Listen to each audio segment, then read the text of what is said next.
Continuando. Então, nas perguntas generativas, o que a gente pode pensar também como uma possibilidade é ter perguntas do professor e perguntas das crianças. Um exemplo, imaginem que as crianças estejam fazendo questões a respeito, então, intrigadas como as aranhas constroem as teias. Então, a gente pode identificar, por exemplo, que na zona de investigação a gente identifica como alguns possíveis campos que se articulam dentro dessa temática, desse exemplo, né, de investigação das crianças. O campo de experiência, espaços, tempos, quantidades, relações e transformações. O campo de experiência, escuta, fala, pensamento e imaginação. E o campo de experiência, traços, sons, cores e imagens. Por quê? Vai ser utilizado um ciclo de simbolização para fazer as investigações com as crianças. Quais são as perguntas generativas possíveis? Como exemplo, as perguntas do professor. Como as crianças narram e representam graficamente suas hipóteses e teorias sobre a construção da teia de aranha? Ou seja, eu, professor, quero entender como é que as crianças vão construindo e articulando a narrativa e o desenho sobre as hipóteses que elas têm sobre a teia da aranha, sobre a construção da teia da aranha. Uma segunda pergunta.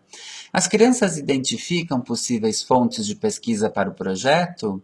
Ou seja, ao invés de eu dizer, onde é que eu trouxe esse livro, sempre eu trazer essa ideia de eu sempre trazer o livro ou indicar o vídeo para onde elas podem buscar informações sobre a teia da aranha, se elas se remetem ou se elas indicam a possibilidade de algum lugar para a gente buscar informações sobre conhecimentos a respeito das teias de aranha.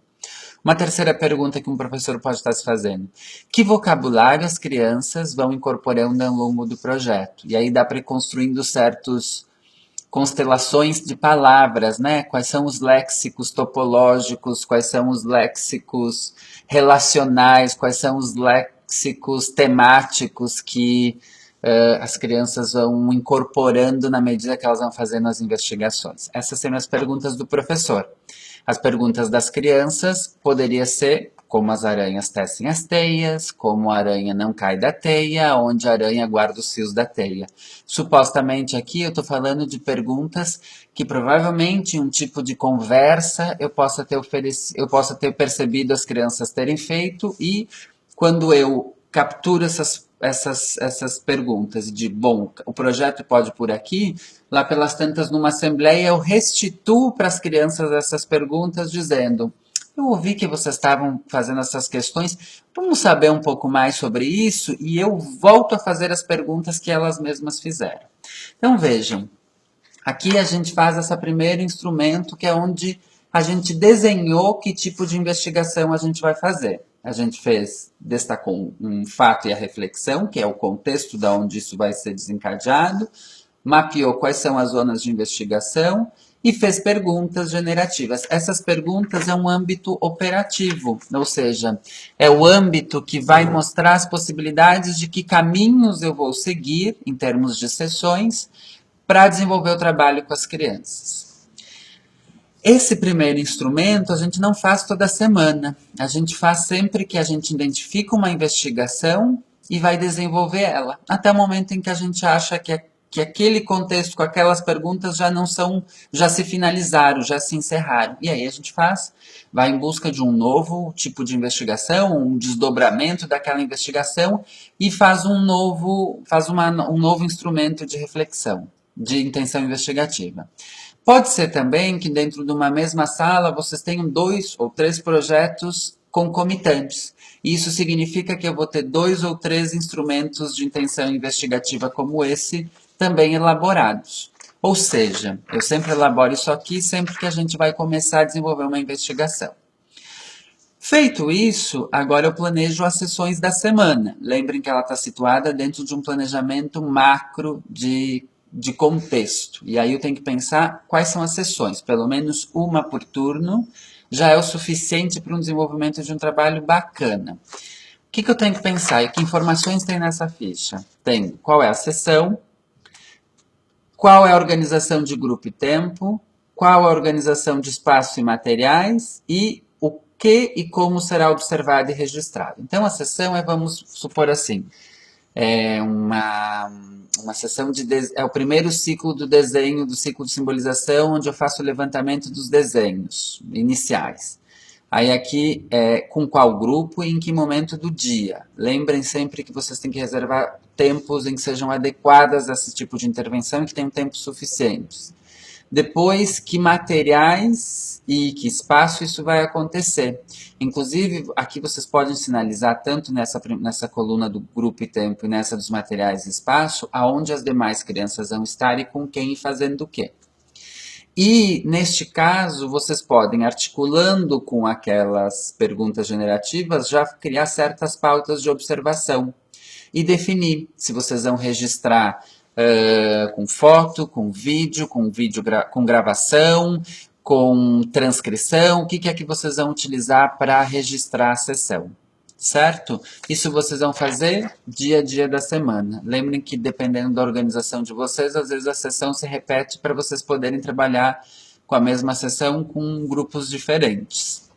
Essa é a estrutura dessa aqui, que é muito mais simples. O que vocês têm que ir se dando conta? Vocês fizeram na semana passada aquele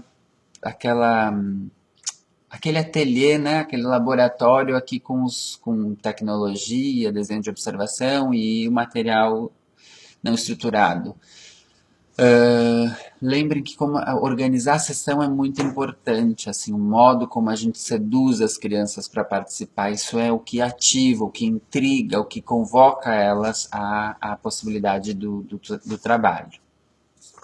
Por fim, ao longo do final de cada semana, vocês vão fazer este instrumento aqui, um instrumento de reflexão semanal, que é algumas reflexões da semana, que vocês podem fazer em forma de tópicos, questões que vocês acham importante, e a partir daí qual é o relançamento projetual, qual é a continuidade do trabalho.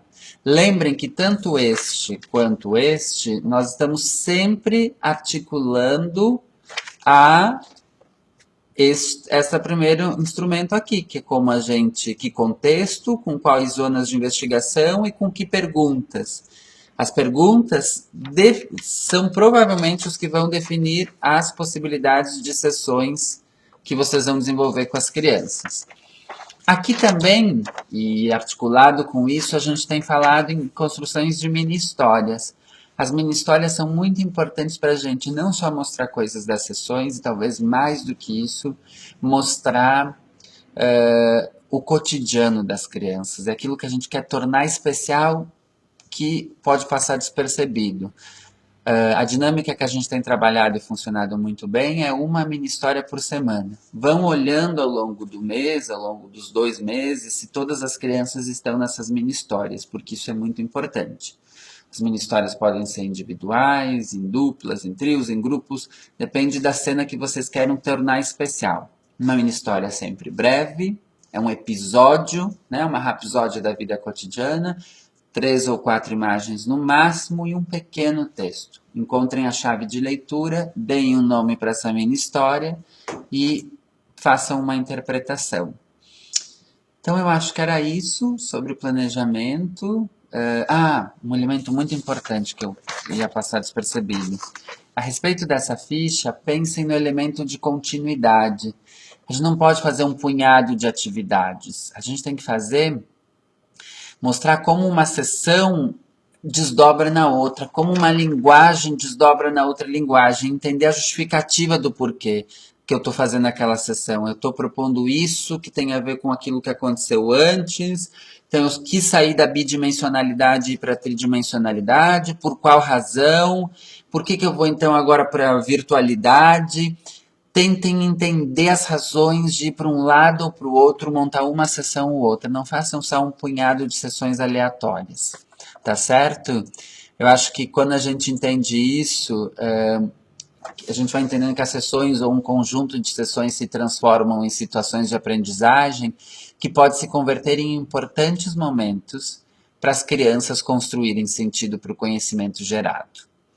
Quando a gente se dá conta disso, a gente elabora as estratégias a partir de uma escuta ativa dos percursos das crianças. E aí, nós adultos, nós professores, conseguimos construir jornadas de aprendizagem que permite que as crianças, os meninos e as meninas, vão elaborando, aprofundando e ganhando intimidade com os saberes.